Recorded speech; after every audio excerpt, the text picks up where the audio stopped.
Businesses making changes to stay open for you, and we're highlighting them for our segment called We're Open in Utah. Big Buddha's at Ruth's Diner with what they're doing to keep customers and staff safe.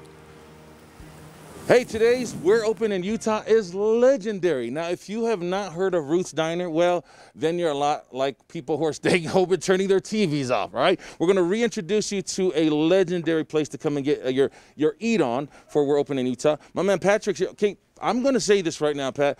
This is not what people know Ruth's Diner for. This is new, right? Tell me about where we're at. We are currently in one of our heated greenhouses out on our outdoor patio. Okay. Normally in the wintertime, we completely close off this area. We just have our inside open with the trolley car and Ruth's former apartment. But in response to the pandemic and to create some more seating, we thought, hey, we don't ever use all this space out here.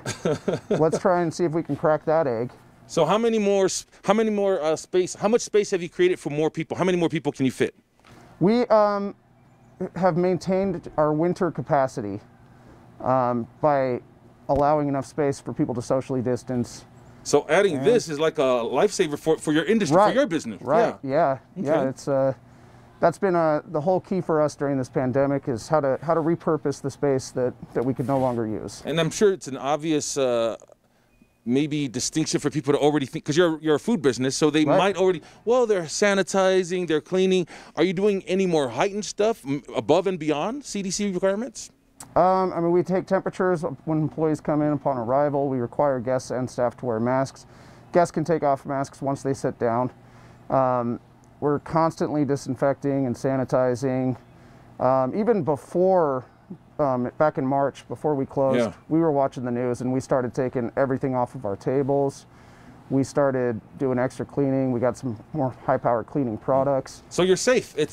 We should have the confidence to come and eat here knowing that you're doing everything you can to make it safe. Absolutely. All right. Now, you've been here for a while. Got to ask you, what are your top 3 favorites on the menu? My top 3 favorites. For breakfast, I love our pulled pork eggs Benedict. Okay. For lunch, I really like the Aussie burger. And for dinner, I really love our pepper pork chop. Okay, I'm sure we could probably see some of that stuff on your website, right, before we come into the restaurant to eat. Absolutely, and yeah, there's a menu online. Sorry, your website is? RuthsDiner.com. RuthsDiner.com. All right, we got more coming back. Sorry to cut you off. It's only a 2-minute segment. I know you got a lot to say. I do. We'll put a link on the website, fox13now.com. See you guys in a little bit.